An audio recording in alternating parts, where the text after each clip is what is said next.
Hello and welcome to the 5th episode of the Neotaku podcast. I'm Joji Matthews. Today I'm here with Lachlan Still, the Pedantic Romantic. That's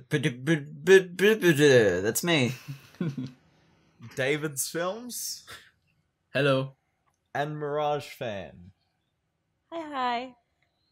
And today we're talking about those wonderful things that you find a lot of on Tumblr called fandoms. Oh no. Oh man, the cringe is overloading. Oh, 101%. Okay, so fandoms, they're pretty self-explanatory. They're fan bases, you got fan art, you got posts, you got discussions, shit like that. Unless anyone else has like an introduction, I'd like to get into just our own histories in fandoms. I think Mirage, you seem to have a pretty deep background in fandoms, so if you want to take it away and just sort of let us know your history with them, then... Well, so it all started as a wee babe when I was on the Deviant Arts. Huh. And I drew on bases because I was trash, and I really liked Hentalia. And Hentalia. those were... Hentalia. I won't tell you about my Hentalia days. I'm gonna save that What? for another day. What Tomato. What is Hentalia? Pasta. Tomato. Somebody fill me in real quick. What is Hentalia? Okay, Hentalia World Access Powers. It's pretty much an anime. I believe it Oh, okay. started airing in like It's 2010. Oh yeah. Pretty Yeah, much. I'm aware. I'm aware of Hetalia, but it sounded like you were saying Hentalia, as if like it was being fused with the word hentai, and I was like, oh, okay. So what is this? Well, I mean, I have read a lot of those doujins. Some of them No. are okay. Now you know what? Fuck it. I'll just unpack the Hentalia story for later. But then I moved on to Tumblr, which later on I've been on. Unlike everybody who thinks Tumblr is a piece of shit place you should never go to, I actually like Tumblr. I still Yeah, have fuck you. It's good. I still have my account and go on and do my thing. I've been on Tumblr for years, and I used to draw a lot more than I do now. And I was a part of multiple fandoms. Homestuck, Welcome to Night Vale. I used to be one of those fucking people who You one artistically of scream at those people. I wasn't actively, of course, but You were I one of definitely had those. some kind of... God, I feel so red-pilled, but I...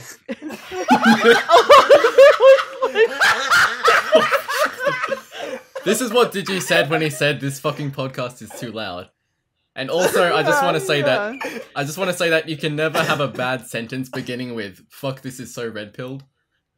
No, yeah. I'm like, in the past, 2 years or so, I've just become really fucking pessimistic to the whole SJW social media craze and whatnot, and I was really liberal before I started really actually delving into the internet, and when I actually got to know people. Now I'm just like, I've lost my way like a deer in the headlights. Yeah. And then, so when it comes to fandom specifically, I have a because I've been there for the wars. I've walked as a footman, as a soldier on these big Tumblr wars you people only hear on 4chan and are like, God, those fucking artists. And I'm just like, I've seen some weird shit, so hopefully I can give perspective to some of the events we go over at least. Yeah. Yeah. You take it over. Joji, go ahead. So my history with fandoms. I mean, if you read my anime origin story thing that I was on, link in the comments or whatever. Yeah. But like my history with fandoms like kind of started off on like anime forums, like streaming forums and shit. Illegal, of course. Because that's the only way to do it. I see you are a man of culture. Yeah. Then when I moved to Canberra, I met two people, right? Michael and this girl, I can't remember her name. It's been 5 years since I've talked to her or some shit, right? Like and we set up the Super Hulox Potter Games community at our school. And we played Die. Muggle Quidditch, and we I would watched die. fucking, and we browsed Tumblr, and then the next semester we set up this thing called the Internet Appreciation Society, where we watched Tatalia and that one fucking musical group that did the Harry Potter musical. You know that one? Yeah, the gay one. Yeah, that one. And then then I gave up on it all. I stopped liking anything for like a couple of years straight. Except that wasn't the case. I was really into like weird, shitty electro music, and so I was a huge one of those people. You know, I only listen to electro swing. Like way back before electro swing was cool, I was one of those hipsters. What a bitch. So Yeah. so as in like, did you have like some sort of burnout in terms of fandoms, or did you just like not have an outlet for this electronic music thing? Yeah, like I didn't have an outlet Right. for it. Like I had my own SoundCloud and Bandcamp. Fuck yeah. Where yeah. I autistically screeched over like beats that I made with a pirated copy of FL Studio. Oh Um, yeah, baby. You're speaking my language and- here. And this was the same time that I was like super into the Sim Girls dating sim, which you can find on Newgrounds, and it's still actually pretty good. Like that was when I found the simulation tag, and that was, you know, my life changed. But like then I started liking anime and Ruby, and then I was cancerous for a year, and then I became clean. I became a clean boy, and I'm only You purified anime yourself in a mountain waterfall and trained Yeah. and trained for a solid 70 nights. Yeah, and then while I was on, then Digibro set up the Recompendium, and my life changed forever because one person recommended the album Oscar by Free Parking, and it changed my life. It reinvigorated me, and I love it. Yeah. Yeah. What about yeah. you, Dave? I would actually like Locke to go ahead first, because I don't really have a huge history, but I also do have like a bit of a thing with fandom. So yeah, Locke, if you don't mind. I have not participated in too many fandoms in my day, probably primarily due to the fact that I was not on the internet in any sort of meaningful manner until maybe 9th or 10th grade. So early high school, and even then I rarely ventured off of YouTube itself. And so that, combined with the sort of minimal social interaction or socializing I ever did, meant I didn't interact with other people in appreciation of media, which is sort of the foundation of a fandom itself. I guess first fandom I would be is anime fandom, although that's super broad, because I watched other styles of YouTube content before that, but didn't comment regularly enough to, I think, really be involved in anything. Whereas I was arguing about people not being objective in Arcada comment sections back in like 2013 at some point. Oh god. Uh, That actually reminded me of a fandom that I didn't mention that I was a part of. Vocaloids. I was an admin on a Vocaloid page, and that was where I met the last person that I dated. And yep, Whoa. I hate them. And I hate Vocaloid now. Yeah. Aw, Yeah. that sucks. So that's actually a fandom I'm still a part of, like, but in like a very small like way, where like I'm really into Utouts, and like I wanted to become a Utaite for like a very long time. Because I can actually sing, so it's actually a benefit to me. I wanted to say, I think the reason why myself got really into like fandoms and the concept of fandoms was because of my huge group. I think being a weeboo was actually kind of encouraged for me than most other people, and that's due to the group of friends I had. I had this fucking cult group of friends, like 20 or 30 friends that were all fucking nerds. We were literally the nerd bunch at school, and everybody watched anime. Everybody. And I want to jump really quick just into the Hentalia story. Yeah. Just because I think it would give people a bit more of a context of what fandom can actually do to you into a small group. Please don't think less of me because of this, because I have learned. It only takes one fandom. Have thrown away the evidence, so fuck you. You can't find anything. So pretty much when Hentalia started back in, I think it was like 2010ish. Me and all my friends were really into the fucking show. I don't know what it was. For me, it was more like history, and like I liked history and I liked history class, so why not? Like, it helped me with school and whatnot, and everybody else liked it. Right. It's similar to my friend's sort of history with Assassin's Creed and like God of War, and just that sort of history shit. It's like there's sort of history, but it's also like nah. Hetalia was really popular in my high school, specifically among the anime group. I'm not sure like quite it. And Odon High School Host Club. Those were like the two like really big. Like everyone loved those, and then the spattering of shonen titles and stuff like that. But the anime fandom in my high school was primarily female, or at least like the group that was sort of most outward or social about it, the ones that actually ran the anime club itself that existed. And a big aspect of Hetalia was the shipping. It's all male characters. Yeah. Who are sort of personifications of various countries.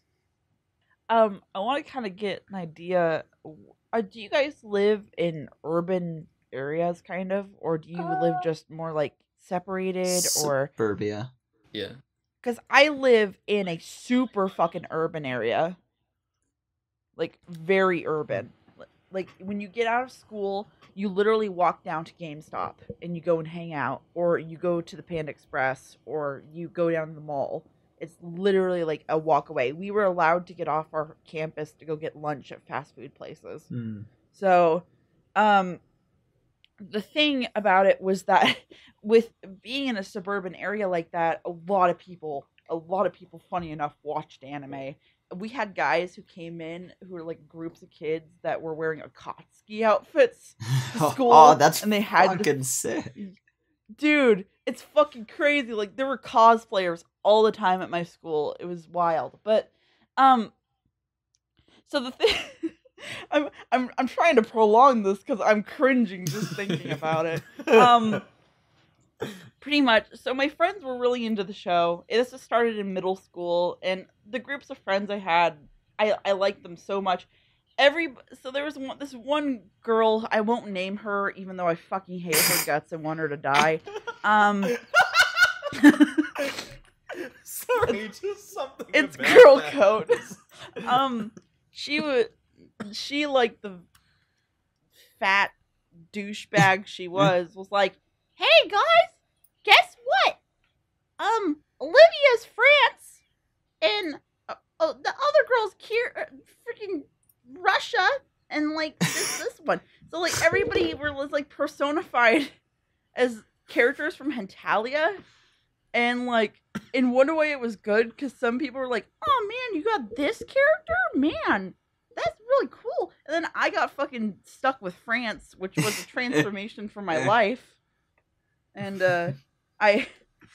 it became like weird. It became like I was like, man, I really fucking hate this character. And then like I intensely started to love the character. And then I was like, we always cosplay the characters that are like local con and everything, and I think I've done some very embarrassing stupid shit. I used to wear a ribbon in my hair. I went to French class just because of it. I became a fucking trash can. I want to just erase, delete, delete. Delete! Delete! Delete! Don't worry, I'm cutting this. Delete! But like, the point I'm trying to make is that fandom can do really fucking crazy, scary shit to you, and looking back on it now, like I regret half of the things I did in high school that put me into the place that I am as a big weeb. Right. Then again, still like anime. Still works. I'm allergic to anime. And then like after that, because I had a huge fucking falling out with that group, I transferred about 3 high schools in like sophomore year because just big fucking relationship issues. And I stopped watching anime entirely for like 3 years. I just stopped because it was like I had Stockholm syndrome, and I was like I wanted to go watch anime, but then again I remembered everything I had to fucking go through, and I had to wear fucking Francis. I carried around roses. I bought roses so my friends like fucking just Oh god. emulated me into the cult that was Hentalia. Don't join that cult, kids. Don't join the Attack on Titan cult either. That's like the newest one. Don't do it, because it's just you're gonna look at the pictures. You're gonna look back at your high school yearbook, and you're gonna be like, wow, what a fucking idiot I was. Yeah, I actually think that's like one thing that Australia can be really glad for, is that like we have compulsory uniforms, so we actually could not do that even if we wanted to. Yeah, I'm jealous of you guys. Well, I mean, like since you go to like you go to a school that's 7 to 12, right? But like What? a patrician, like your Grades. high school was like year 7 to 12, right? Yeah. Yeah, whereas mine was year 7 to 10, and then there's another one which is 10 to 12. And at 10 to 12, they had no fucking uniform. So there were days where people would come in kigurumis and shit, and I wore a kigurumi one day, and I was a red panda, and that was and one of the teachers was Pikachu. And Aw. yeah, that we were best friends That's from awesome. that day on. That's awesome. Dude, you guys don't even know the levels of weird shit I've seen going to high school in the city. I've seen people in Naruto uniforms. I've seen people in, again, the Hentalia uniforms. Actually, I've seen people. Oh god, just that reminds Oh. me of just yesterday. Only yesterday. I was in my only yesterday. Omaide Poporo, you know, that one really good Ghibli movie that didn't get released for over 20 Reference. years. Yeah, that one. I was at university, and this dude comes in, right? And like he's known for just like he wears a crying laughing emoji mask like a lot. oh, Like way God. too much for like his own personal health. But he comes in, right, with a Naruto shirt and a Kill la Kill bag, and he's Yeah. got a goddamn Naruto headband on, and he's Yeah. just like fucking... and like I know that he's doing it all out of irony, other than Kill la Kill, because he loves Kill la Kill. My man. But like this just reminds me of the kind of cringy fucking weeb shit that I have seen throughout my years as a being, as a baby boy. Yeah, fortunately, I do not see much of that at my school. Like, even on our days where we do have, like, fundraisers where you can just wear whatever, the closest things we've gotten to absurdity was just, like, kids wearing, like, unicorn onesies and stuff. Which, probably brings me to my short little history in fandoms. Basically, I've never really been a part of a fandom, and I think the closest thing I've really gotten to is really my sort of place in this anime analysis community. But even then, it's like I only really consider myself a part of it because I'm sort of creating within it. because otherwise I don't think I'd really have much interest in sort of participating in it.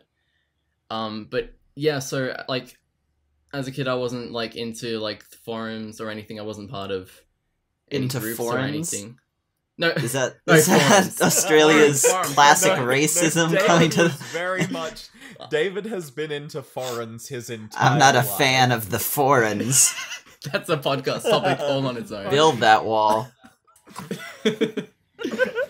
Oh, God, But yeah, so I think there are quite a few reasons why I've just not been into it. I think one big reason is that the things I get into, I just tend to be late to the party with. Like, say, with anime especially, like I saw Kill la Kill like at least a year or two after it aired, and so all I really had to go on was just like all the fan art that was from that sort of time when it was airing, that sort of stuff. And also, I wasn't really into drawing until like this sort of recent years, so I also couldn't really contribute to fandoms. But yeah, I think beyond that, I've just never been interested in like applying myself to a certain group or anything, because I'm a special snowflake. Fuck, I had things to say. Shit, fuck, I spilled my water. Don't worry, Shit. we'll cut Okay. this out. Don't spill the water. Don't We'll spill cut it. it No. out. Oh no, his computer's broken. Oh, No, oh. my piss cup. Oh god, I just fucking referenced. Oh shit. Okay, this is a disaster. You become This is a one of Oh, us. yeah, disaster. that's the fandom none of us have touched on yet. Yeah, I was sort of I was sort of hoping Locke would touch on that. Maybe you can do that after. But yeah, I think fandom culture as like a whole has always sort of irked me, I think, because honestly, I tend to be drawn away from anything that's too sort of like has like a rabid sort of fan base. I'm just not interested in contributing to it. I'm not interested in, seeing it or being a part of it. Like I'm just not interested in being obsessed with anything in particular. I just sort of float around and do my thing. But yeah, I think I can't really remember a whole lot. So if I remember more reasons why I don't like fandoms, then I'll get to that. Okay, no problem. Actually, let's touch upon, I guess, because the PCP is a bit of a smoking gun that no Yes. one mentioned, but like at the very least, we're participating in the memes here. And to sort of start it off, I'd like to voice my resentment of the over-association of me with Digi and then maybe the PCP as a whole, although that's less common. Because it's not that I'm so overly or disproportionately invested in Digi. There's a sort of pejorative Digi cult that's been made reference to now by Digi detractors that have become more sort of centralized in response to the all the drama and stuff. I just engage with all of the YouTube channels very deeply. Like I'm editing a Mother's Basement video. I was in a live stream with Joe from Pause and Select that like 12 people were watching. So I get around a lot, and Digi just happens to be like the combination of most visible and most prolific. So if I engage with every video that comes out, the amount of videos Digi puts out outnumbers like the combined video output of the entire rest of the community. And so you are also a moderator on the Digibro subreddit. not anymore. Really? Oh, really? Yeah. Oh, you poor soul. Just because I lost what was it? I think it was I forgot the password to my account there. And then so actually calling you Locke is a reference to a bygone well, no, era. because I made a new account like with basically the same name there, just like a different capital or whatever. So an era is still not over. And I let Digi know like, hey, you can remod this one, and I just didn't get around to it. So right. it's like yeah. So like as I'm sure you know, like probably the biggest cause of people's connection to you and Digi was that 2 or 3 part series where you just kind of talked about his SAO videos. Yeah, that's true. But again, even in that, I touched upon a number of other videos by other people fairly extensively. Yeah. And maybe I just resent it because um, there's sort of within the PCP followers, like factions in of themselves, because there's resentment over the perceived cancerous nature of a decent portion of the PCP fan base.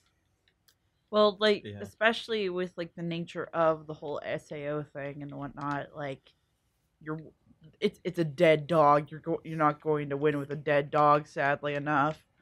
And I don't know, like it's a controversial topic in itself. So, and he's gonna be really seen negatively in any light. That's kind of why I stayed the fuck away from it. I with engaging in rather fandoms, like I didn't start actually participating in anything PCP or anything YouTube related, to say the least, until I started actually recently making videos. I felt really uncomfortable with it because I didn't really feel like I had a place to say anything if I wasn't creating anything. Yeah. And it must, yeah, it must be pretty grating to have to hear your like Digi's lapdog like 24 fucking 7. Yeah, I mean, a lot of it is fun. It's just some of it is of a nature that the fact that it's just incorrect is bothersome. Yeah. I've just seen like the really chide bullshit kind of shit on our anime that people have gotten, and I'm just not into it. That's why I kind of stay away from it. Our anime's kind of a cancer. Yeah, I mean, I've sparred anime with is, them vocally. Yeah. You sparred in a winning match Yeah. of gentlemanly might. Yeah, like that Gaozi Shouting at them not to remove my video that they removed. Got 750,000 Yeah. views anyway, motherfuckers. Get out of Damn. here. You could have Over had that 4 traffic. million if You we could have count had that Billy Billy relevance. as well. It seems like nowadays though, like, you know, we've always had fandom. Like the biggest recorded fandom that has been in history was the Sherlock Holmes fandom.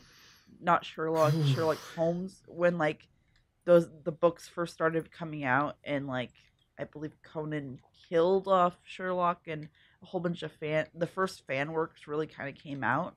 But like it's kind of started to crop out just now in the digital information age, where we really infantilize just general people and their ideas, and I don't know, the kind of Sorry, just remember the time where everyone was writing on their dollar bills, "Are you Misha Collins?" Like that happened in like 2014, where like thousands of people were writing "Are you Misha Collins" on dollar bills and like giving them to stores just to like fucking find him. Well, you know, with celebrities, it's always been a thing, because celebrities have always had the public eye. But like Super Eye Patch Wolf said in his recent video, if you haven't watched his Perfect Blue video, you should go watch it. Like, anybody with a social media account now can become one of those martyrs. They can become one of those celebrities, and it's frightening what people in that kind of spotlight have done to them, or can do, rather. I don't know. That's why I usually, when I've been going for this kind of thing about being a YouTuber and everything, I really kind of see it more as a teacher rather than anything else. I'm not a celebrity. I'm not a pundit. I'm not anything. I'm just a person who likes to help and teach others, and that's really Just how I like get by, my 'cause boy, the Canepa effect. Let's not go there. Let's not go there. I actually, one of the fandoms I've been a part of for way longer than anyone else has been is Canepa. I've been a fan of Canepa since he was fucking doing the Canepa show. Yep. So everyone in the world is a cuck compared to me. Yeah, I was Yep. subbed There to you go. Canepa pre-Sakuga. I'm fairly certain. I know this sounds I was mean, pre-anime.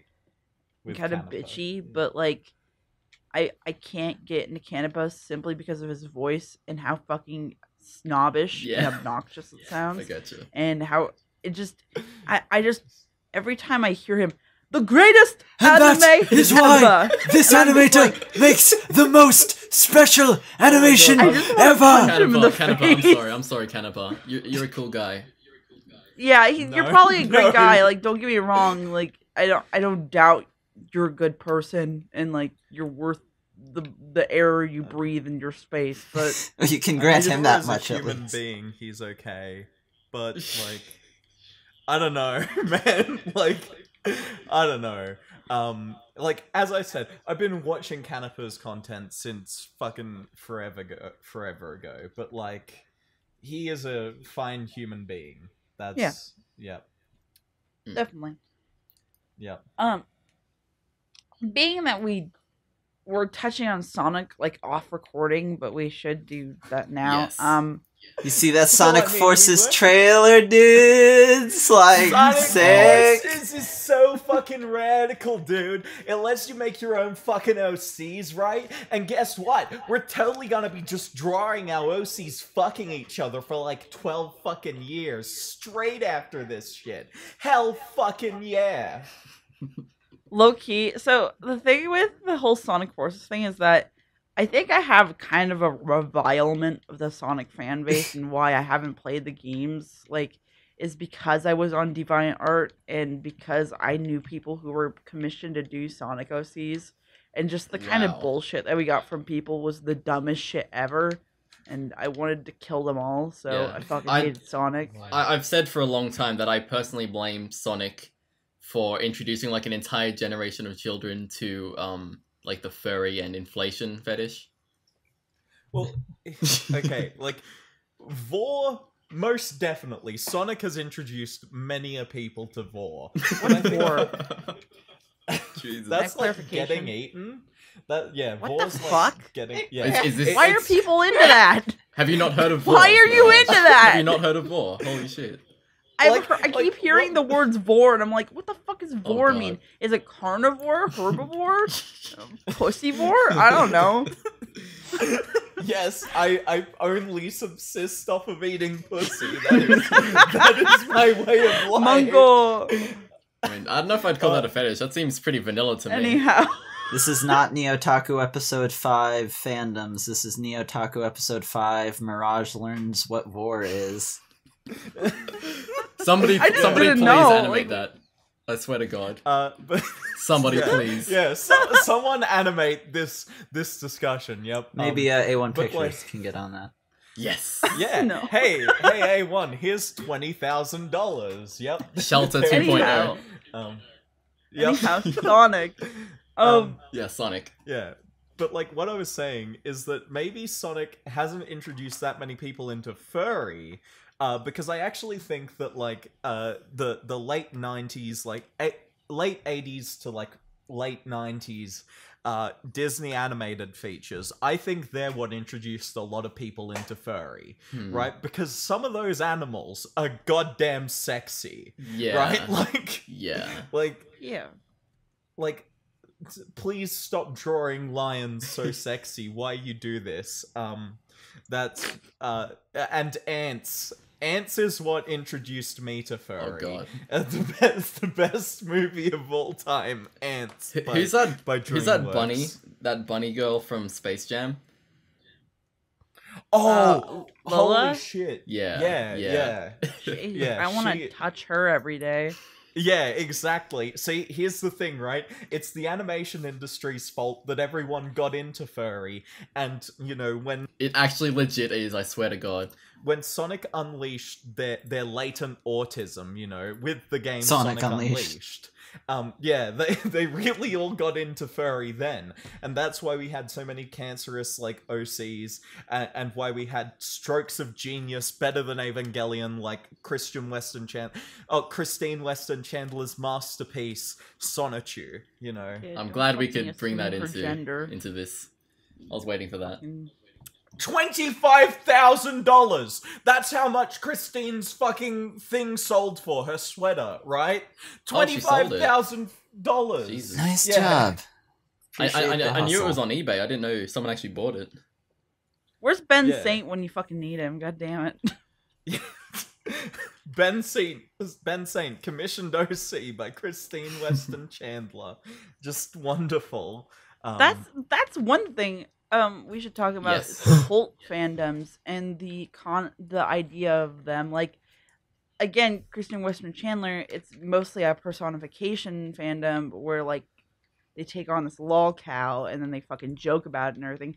But I find it legitimately striking that there has been such love and yet begrudging like disappointment in these kind of people like Kristen Western Chandler and whatnot.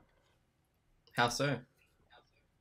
I don't know, like you see it a lot with like you obviously see it with the people who like, you know, beguile and pester them, like the whole I'm trying to recall back to the PCP fucking Lecture the Ben.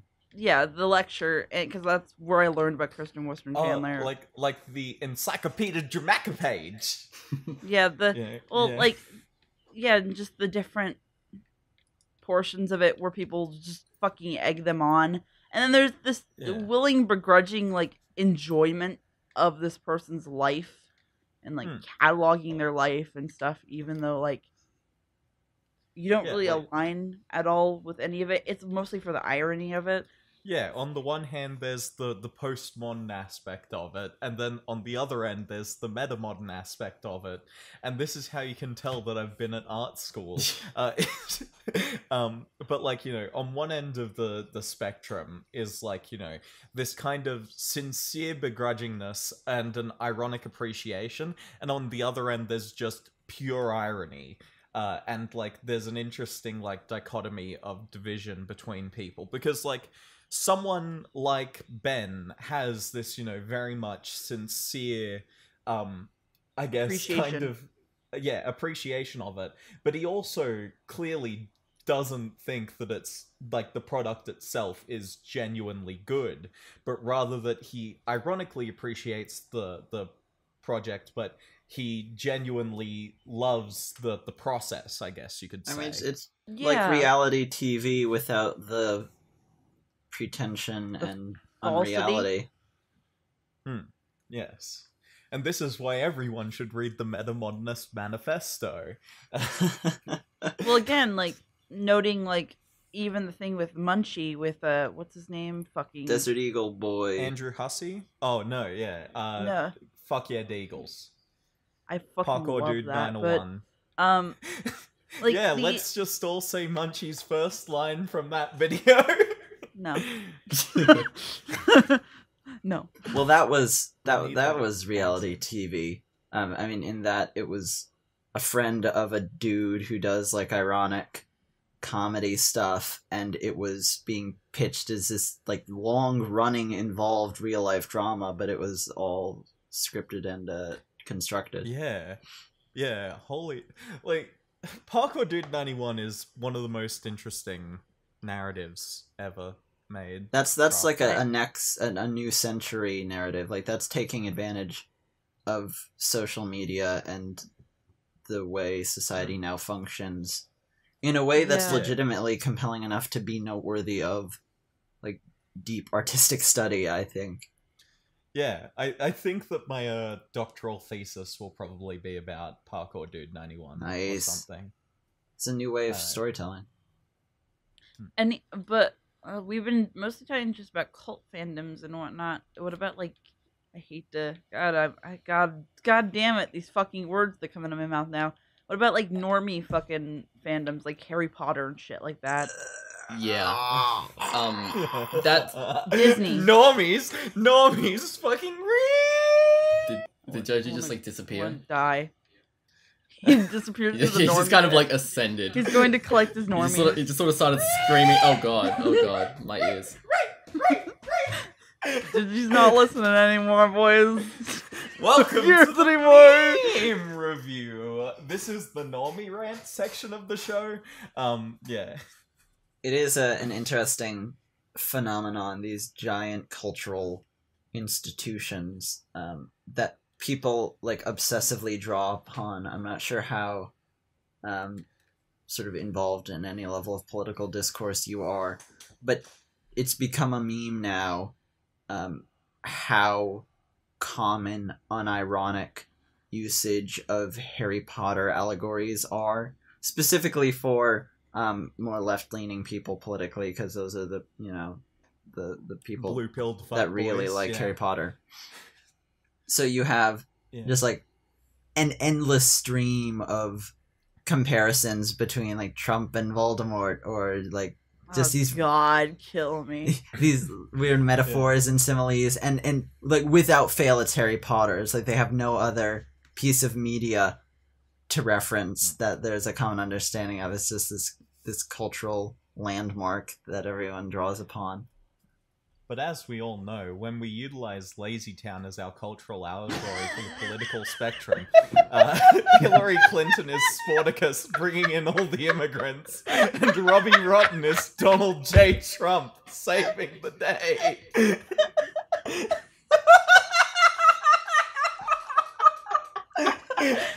I didn't expect Lazy Town out of the left corner to fucking come. Lazy Town's got a fan. I like how Locke and I were just dead silent. Lazy Town's Yeah, there is actually kind of one thing that I do kind of want to bring up, and that's it's an old book. It's from like the 1940s, right? It's called The Mathematical Basis of the Arts. And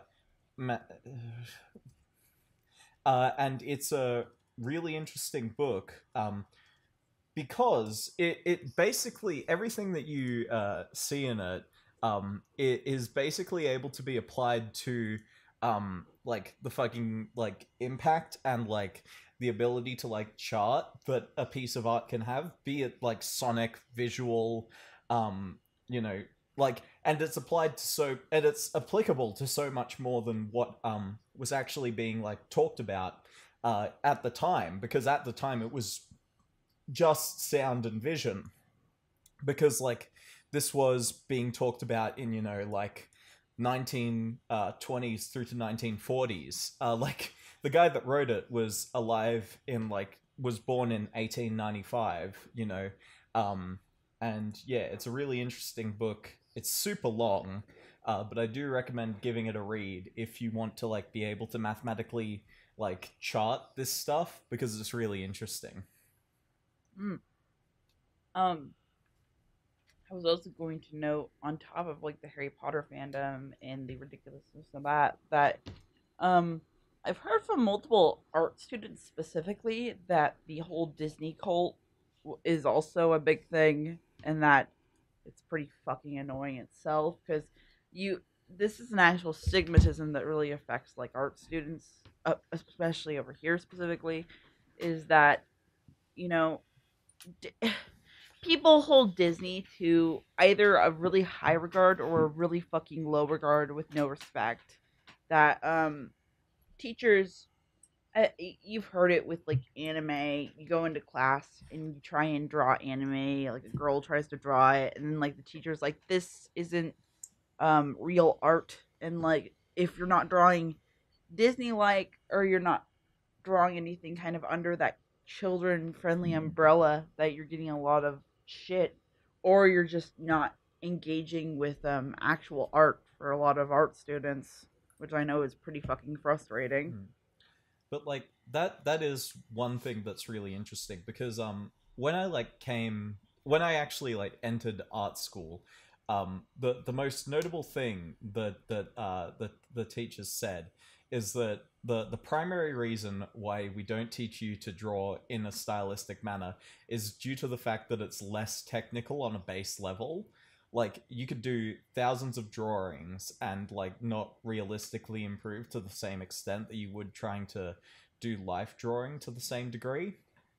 And it's like, if you like look at, you know, like the works of the guy that wrote Aoi Hono, Katsuhika Shimamoto, like you'll realize that a lot of what he did early on was life drawing, but then he also utilized that to like inform his early mangas, and then used all of that to inform Aoi Hono. Yeah, that like in art in general, that's actually like highly encouraged, to just sort of master life drawing and then through that you can like learn how to sort of better stylize.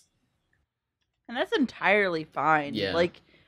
Like blocking off this one section rather of art and art form to practice the basics, like is fine. Like I get that.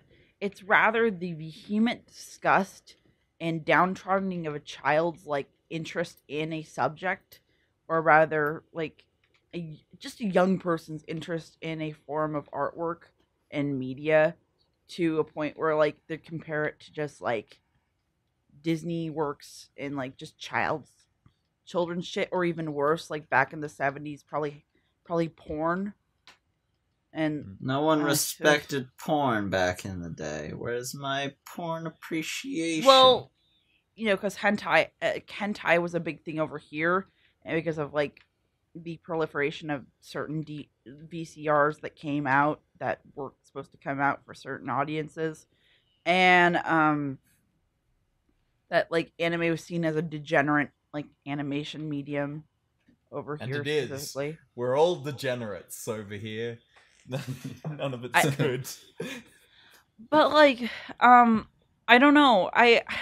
Because the thing is that being, this kind of sounds weird, but being into a fandom on Tumblr and like stuff like Steven Universe or like Welcome to Night Vale or fucking Supernatural or whatever, like it feels a lot different than these super highly like popular like fandoms, like the Frozen fandom. People are big Frozen fans. I know this because a lot of people in the Sailor Moon fandom, funny enough, are Frozen fans, which weirds me out.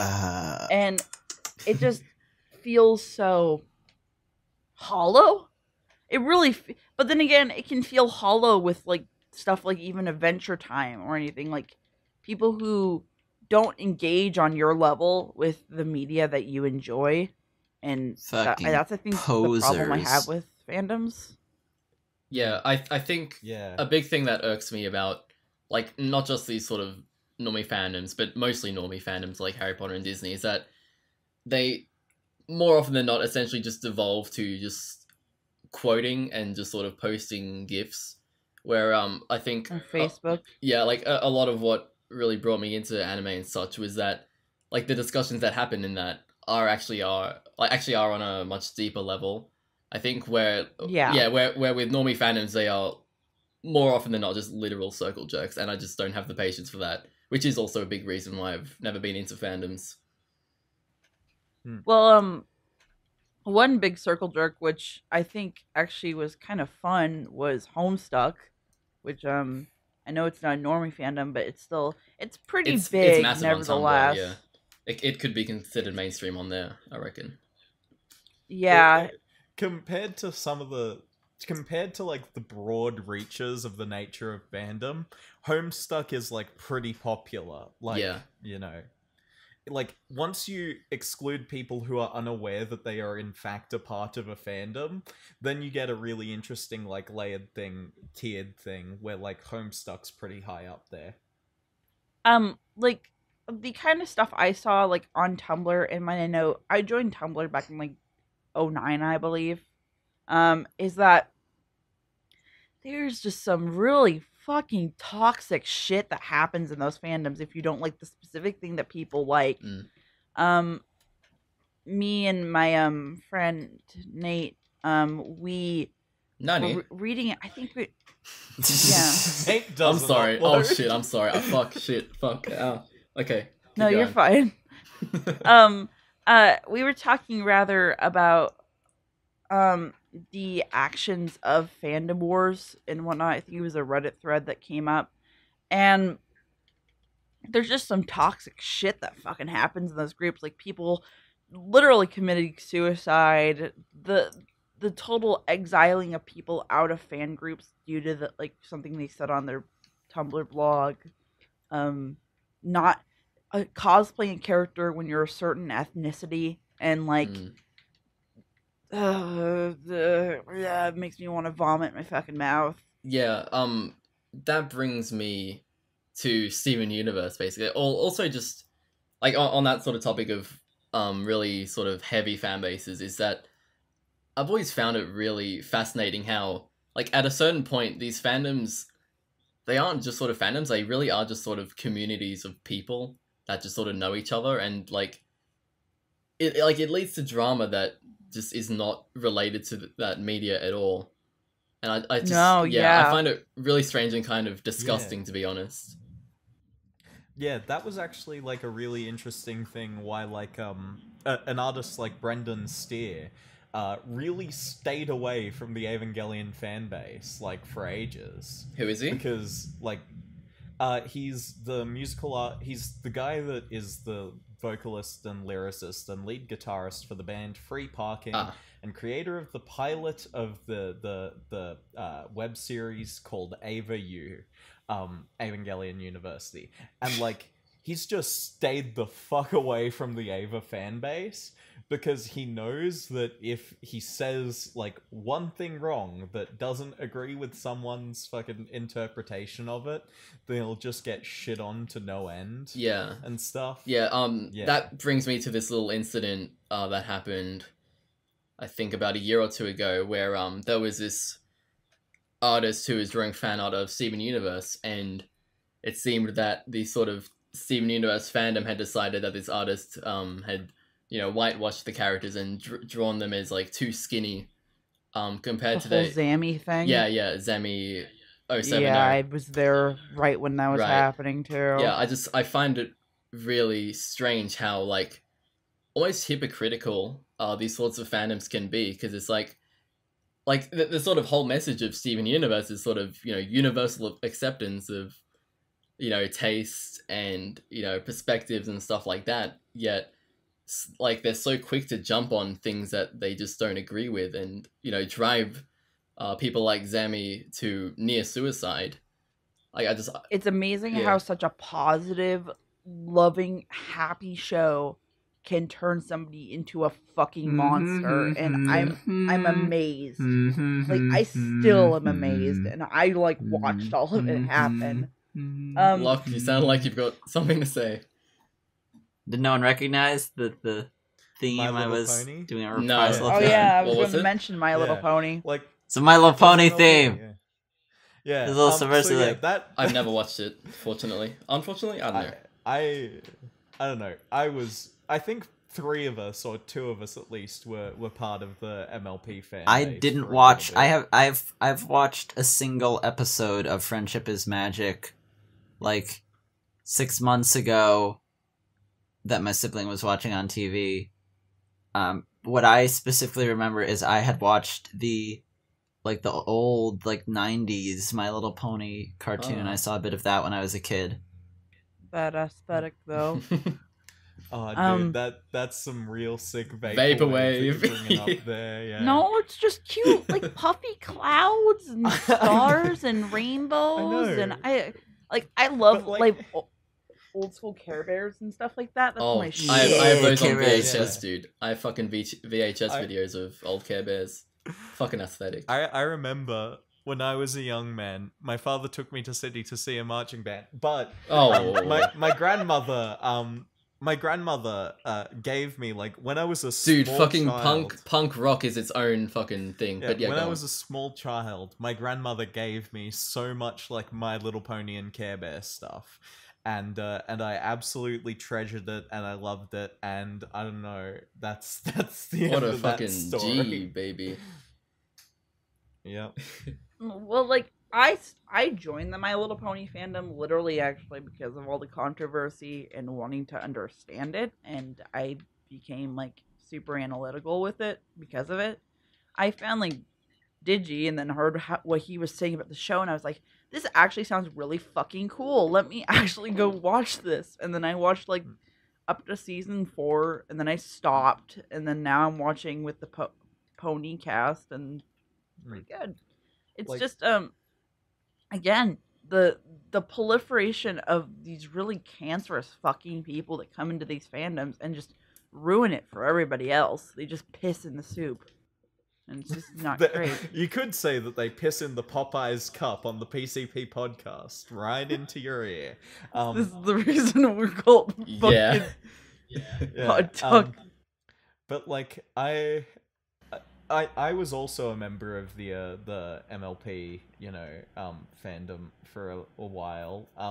But I never got into the analysis of it or anything. It was just like one day I was sitting in class and some QT girls, one of who is in my current year class of at university, was sitting across from me, and they were just blasting MLP music, and then they were like they were blasting the Equestria girls, yeah, Equestria girls, and we're here to shout that the magic of friendship is what it's all about. Like, they were playing that song, and then like I was like, what the hell's this? And they were like, this is the new MLP movie. And so I watched all of MLP, and then I watched the movie, and I never touched it again. Yeah. It's amazing. Oh, okay. I was just gonna say, it's amazing how like such we now have a lot of fandoms now that actually kind of like totally break the conventions of how people like personify gender, and especially like the people that are supposed to enjoy a fandom. Like My Little Pony totally broke it for bronies, which meant like men could actually enjoy like children's cartoons, like outside of just Batman the animated series and I don't know, Darkwing Duck or whatever the fuck. And then like Steven Universe has really kind of contextualized that line too, where you can have shoujo, like feminine elements rather, in like your narrative while also being captivating and kind of shonen, because there's a lot of shonen shit about Steven Universe, definitely. Yeah. What? Well, there's a lot of Dragon Ball references in Steven Universe. Yep. Yeah. Tons of Dragon Ball. But also, fucking Utena references in it, which, Yeah. Cool. Yeah, Yeah. So, on the sort of topic of, like, the demographics or members of a fandom, I think with a lot of people, it's very easy to just sort of blame these, fandom controversies on just, oh, it's Tumblr, Yeah. I think a lot of people do that because, it's just easier to just sort of group them like that. But I think that I think there's a lot more to it, where it's like just the nature of these sorts of shows lend themselves to finding very like obsessive, very like passionate sort of fans. And I think it's a lot closer related to that than just, oh, it's Tumblr. Like what you're saying is that there's certain shows that there are certain pieces of media that are more likely to attract people who happen to have a condition that falls upon the autism spectrum. I'm not saying it, but I'm implying it. I even think that it's kind of toxic for children, especially to get into fandom, because of like, being a little kid and being into something is cool, and like if you really enjoy something, that's fine. But without the correct parental supervision as well as the guidance of somebody who is older than you and respectable and actually enjoys the fandom themselves, you're going to get down a very dark rabbit hole of like just cancerous fucking people, and like that can, enjoying something is one thing, but you can color a whole child's like fucking childhood literally through that, as it happened to me with fucking Hentalia. But you turned out all right. I mean, I turned out all right. I just debatable. I just would have rather. Whoa! All right, fuck you. I'm sorry. I thought I was muted. I'm sorry. Don't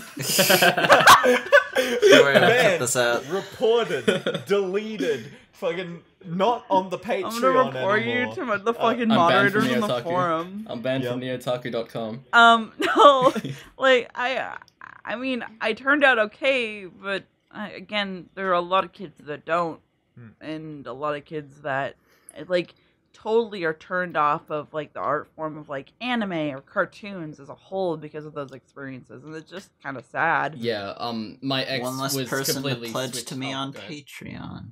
Huh? I said that's one less person to pledge to me on Patreon. Gotta stop poisoning the anime fandom well. You're beginning to sound an awful lot like Jeff Thu, a professional shitbag. Well, my thing is shilling my Patreon. Like, that's fun to do. He isn't a huge Patreon shill. He's more of like a corporation and product shill. That's my niche. He's more like the man. But he appeals to the bourgeois more. You appeal to the oppressed I've got class. things to say. I'm the man who says things. I'm in my car. I I am want. the I'm in my- African Undertaker. I am the African Oh no, Undertaker. I'm cutting that. Definitely. But yeah, I've been through a similar journey to you, Mirage, in how I was sort of swept up in the whole Tumblr thing, became very, very liberal. And I think being in these sorts of communities can like very easily like shift your entire worldview. And I think if you don't really have the right head for it, I think it really can just sort of mess up your worldview and just sort of bring you into this whole toxic mentality that a lot of fandoms have. It's just a very sort of thin line to walk, and I think everyone just as a whole should sort of be wary of that. That's my advice. I mean, especially if you're a parent, like especially with me personally. I don't know, like I've just seen it firsthand where kids just get utterly fucking obsessed with these shows, and then they start spewing some random stupid bullshit and fucking siding with the craziest of fucking political shit that like I'm just like all my friends, I hate to be that guy, really. You have a right to any of your political opinions, but a lot of my friends, when it came to like supporting different kinds of like they were one of my friends, she's an artist, she's going to school in Portland. She was a part of like the protests that like happened when Trump got elected and whatnot. And then like Pokemon Go I've to had the multiple- polls. No. my Facebook is literally full of like people who were protesting for like days on end, and I just sat there. I it's not really like a fandom thing exactly, but like these are people that also I've grown up with and who have very. It seems like a lot of these people in like specifically the Steven Universe fandom or stuff specifically have like this very liberal mindset of just like things and not a very realistic idea of how the world works, I suppose. Yeah, the Hillary Yeah. Clinton fandom is kind of out there. Yeah, I think the big, like a huge issue, like not just in fandoms, but just really in everything in general, is that it's not so much the side that they're on that can be a problem, but rather that just they're very narrow-minded about their view. And I think to just take all perspectives into account is really like the most important thing you can do as a person. Integrative complexity. Yeah, especially people applying their fandoms to political Yeah. like shit, like you guys were saying with Yeah. Harry Potter. Like it bothers the ever living crap out of me because I don't join a fan. I don't watch cartoons to fucking experience real life. I watch cartoons to escape from real life. Wait, I do watch cartoons to experience reality though. Cartoons are the only thing that's real. Yeah, I am physically repulsed by three-dimensional females. Your waifu isn't 3D. Yeah, exactly. 2D girls are the best. Yeah. Um, Fuck 3D girls. Another thing. That one. Fuck, Jimmy. Girl? Yeah. Is that Nino? Yeah. Yeah. well, we kind of brushed on it tiny bit, but I also wanted to talk a little bit more about the whole PCP thing and maybe our slight dependence on it. And I don't know. Like I find it. I found this whole. I'm not a very social person, so this has been all a really enlightening experience of actually getting to know people in the community and becoming a person that people actually know of. Like, oh hey, it's her, and it's like, yeah, it's me. Is that like Hi, boys. I didn't know that there was such reverence for these like I thought the PCP was a lot less fucking like popular Yeah. than I thought it was Yeah. when I first like got into it. And like I've been watching all this shit in a void where I tell my friends about it and they're like, Olivia, shut the fuck up. Yeah, I get you. But like I don't know. Like I think the memes are funny. That's me. And if they are kind of cringeworthy, I mean like that's all power to anybody else who thinks that. That's like fine. I don't know. I think if you use a meme wisely, With great memes comes great it's responsibility. like using the Force. You have to use a meme wisely. Yeah. Normie, Like, Normie I think- fandoms, Star I think- Wars. I think if we do talk about the PCP, you know, as oh god, but like if we talk about the PCP kind of as, you know, like this really interesting case, because realistically it highlights the role of the micro celebrity in the internet era, where like Yeah. you know, fucking the most popular person there has 300,000 subs, you know.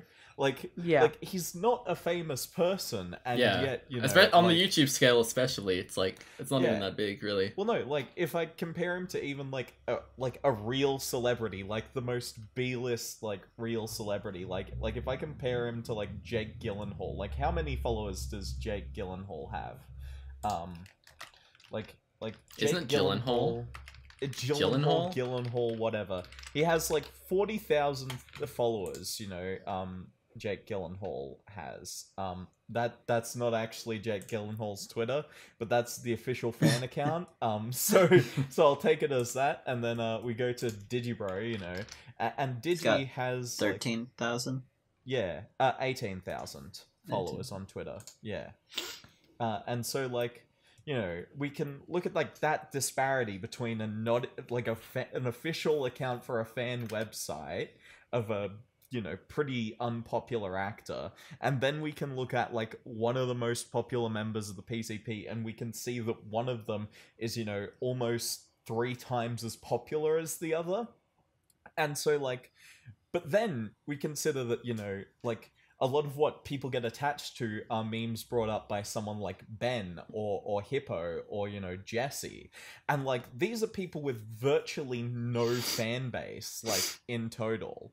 Like it realistically is micro celebrity on like the smallest scale, and like yet the impact that they have, like in terms of, you know, mimetic ideas, like there was this one music video. I can't remember what its name was, but it was like the music video itself was like animated by two members of the MLP fan base, and they had like down in the bottom corner like PCP codes. And it was like, you know, PCP Jesse.exe, and it's like yellow.exe, not found, and stuff like that, like down in the bottom corner. And so it's like we kind of look at this, and like the spread of the memes from the PCP actually reaches out into a much further like spectrum of media than you would think otherwise, considering that the show itself has, you know, 10,000 viewers, you know. It's a really interesting case to look at. Yeah, I think a big reason for like why these memes come up is that this podcast is just like a direct sort of connection to the personalities of these YouTubers, so it's really easy to just sort of latch onto whatever memes they produce. Well, and it's not for a sake also, I think, that people think of just being bankrupt and not being able to make our own memes. Like it's rather just an appreciation of this fandom that we're a part of personally, and like especially for me, it's more like I really enjoy these people and I really look up to them as well, like funny enough. So I don't mean it in any way of just being like socially bankrupt and not being able to communicate without fucking derp derp derp derp derp. Anime is a Japanese colloquialism. Burp, burp, burp, burp. Anime is a Japanese colloquialism. Oh, no, please stop. Yeah, well, my perspective on it is like, for the most part, I think memes just like I guess like they might be funny, but I think as a whole memes just aren't really as good if you reference them like outside of their sort of context, which is why like I personally don't fully appreciate it when you and Joji kind of just go off on your memes. Yeah, no, I understand. Yeah, but Locke, I'd like to hear what you've got to say about it. You've been pretty fucking quiet. Or is he dead? No, I'm here. Okay. I just let you do the rolling. Okay. Do the rolling. Rolling. PCP. It's odd. And I understand it, but sort of the cultishness of the following is interesting. I guess just because I think what it is people who don't care much about a lot of other types of media. A lot of people have sort of just like, the only people I care about is you, and the only reason I care about you is because you're you. I don't watch other YouTube, or I've gotten tired of other YouTube. So for a large portion of the PCP following, there's an aspect of being interested in these people exclusively. And my media interests are too sporadic and erratic and diverse, I think, to ever get that deeply invested in any given person or piece of content. But I can come off as if I do, merely because I'm such a voracious consumer of media that I'll consume on the level of these super personally invested fans, minus that level of deep investment, Well, I think. Yeah, like I mean, I don't know. I could kind of say I'm deeply invested, but on the other hand, I could also not. Like, I've seen people in the fandom, obviously, that are much more invested than me, and I don't really consider myself. I just consider myself like a standard bypasser that just really enjoys the fucking just memes and shit.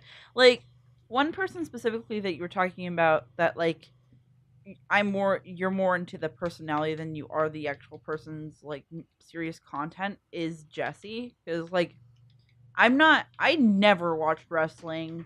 I never really read seriously comic books until god late high school, and um like Jesse's videos made me actually enjoy WrestleMania because I knew I was gonna get a fucking great Jesse video. It's weird. It's I don't know. And also there's a different perception of Jesse, but that's a whole thing in itself. The thing too though about like people really enjoying the lives of these people rather than their actual like content is a little bit irking to me. Like the people who, obviously Digi deserves all like the praise he can get. Like I mean, he works his ass off from what I understand, and he really has some good things to say, but like it's the people who specifically just talk about Digi's life that kind of like weird me out. Yeah. It's like you're a stalker. I'm sorry to say. Yeah. I mean, Yeah, like, I would be considered on the scale of a digi stalker, like, that's how I made it into the super exclusive PCP fan chat with just over 50 people in it, which Locke is also a part of. Exposed. Oh, yeah. Yeah. It's not the same as the like one that like everybody else gets to join, correct? Well, it's one that some members of the PCP fan Discord made to get out of the PCP fan Discord because they thought it was cancerous, I guess. Yeah. Oh, yeah, we could also talk about that and these micro people in Discord specifically. And the Discord groups. quickly. I just wanted to say that, yeah, similar to you guys, it irks me a lot when, like, I do really like, sort of being invested in the personality of a, sort of micro celebrity like YouTubers. I do enjoy it, like, sort of, feeling like I get them, even though I might not. But what really irks me is how,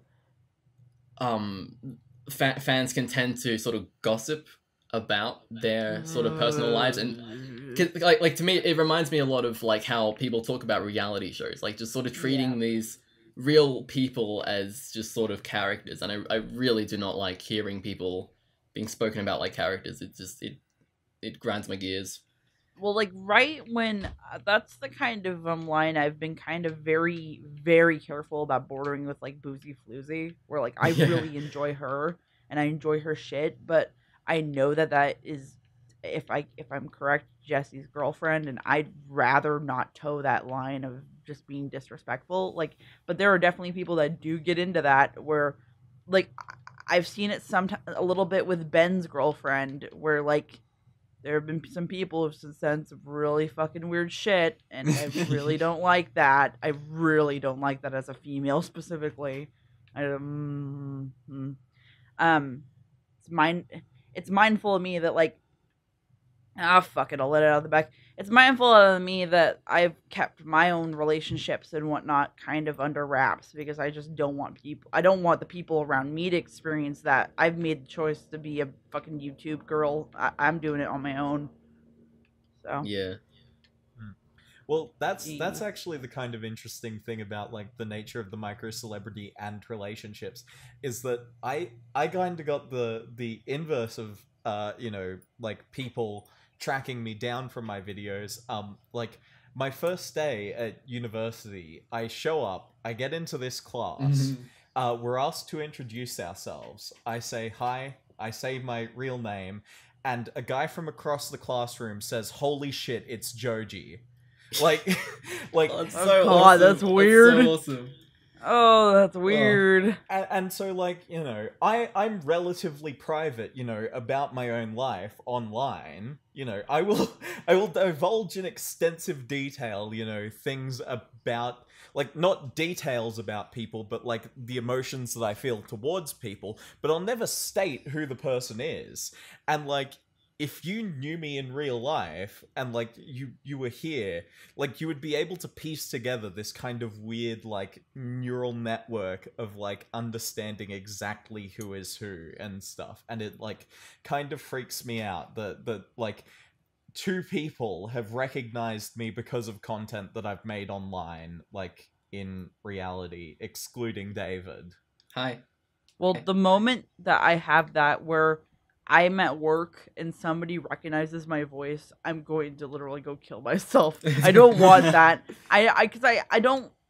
It's kind of a weird thing, but I just really don't want the disillusion of my own personification. I mean, because I just don't really want to be pointed out in public, unless it's like a convention, of course, or something. Which I'm gonna talk to you, of course, but like, I don't need my fucking parents to know I make analytical videos about anime.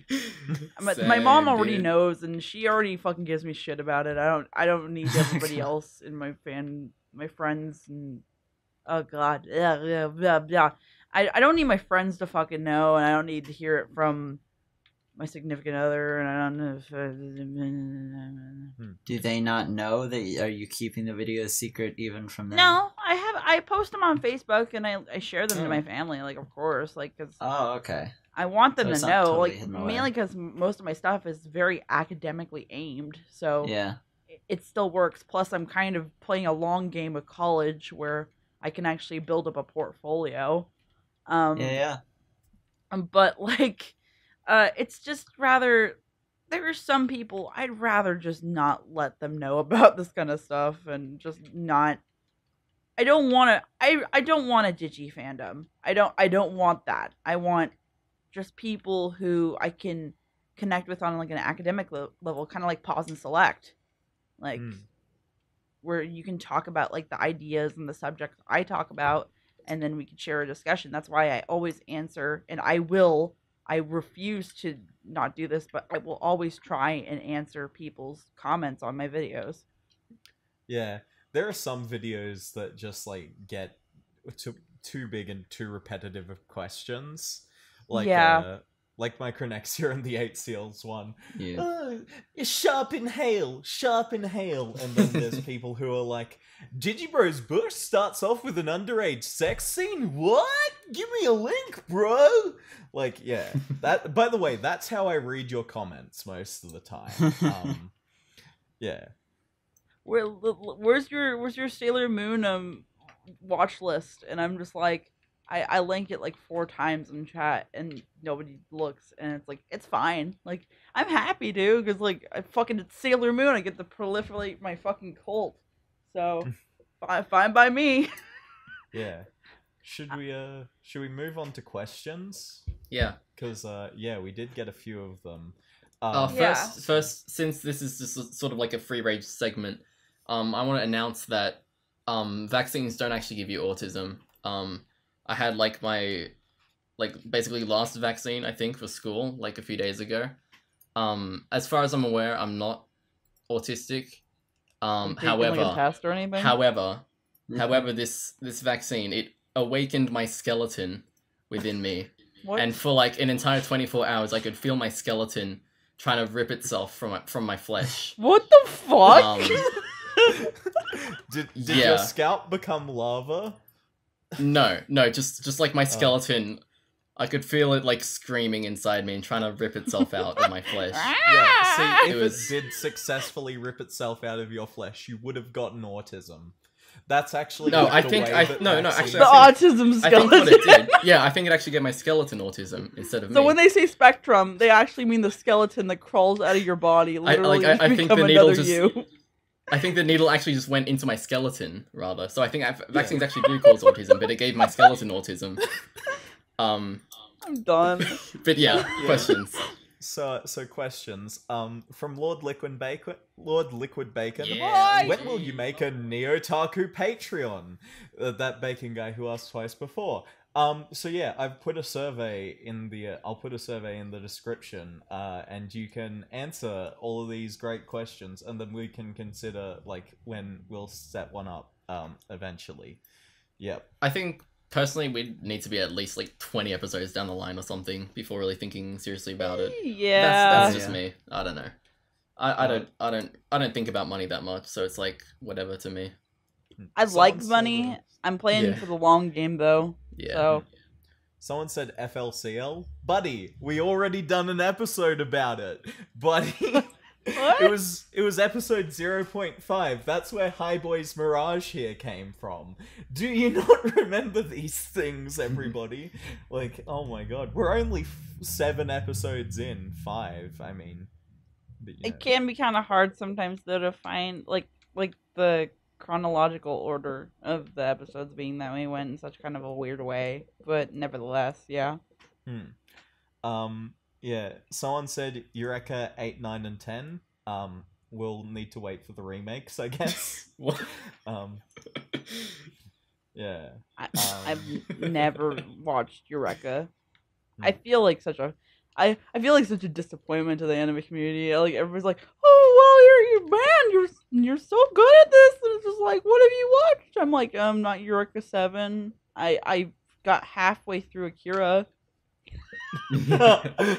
Oh god, that would get me fucking. Oh no, delete. No, delete. No, it's Oh, gonna that start a Broken fight. Net shows up. Yep. Ooh. Yeah. Someone said it would be interesting if you talked about Evangelion since all of you guys love the show. Do you want 12 hours of me autistically screeching?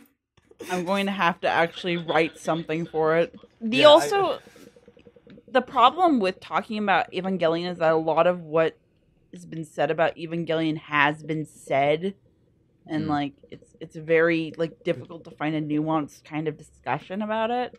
Yeah, That's the it thing, seems right? to me, it seems to me that so much more of the discussion actually revolves around like the response to Evangelion rather than the show Yeah. itself, which I have like no sort of placement in, so I do not know what we'd sort of Yeah. say about it really. Like, most Evangelion discussions started off as these, quote-unquote objective reviews. Namaste. Because kill that's me. like what the internet was at the time, and then it just devolved into shit posting, and it's still there for the most part. Yeah. Yeah, like visit /A like any day. You'll always see visit Asuka. r/Evangelion, the best best girl. subreddit. I ever. mean, on the Ava subreddit, you can expect Ava posting, but yeah, no, I'm just talking about Yeah.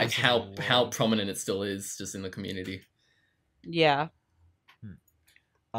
Then so there was some other stuff. Someone said, "Yowie, buddy, we got that planned. We got that tucked away in a bit of a box."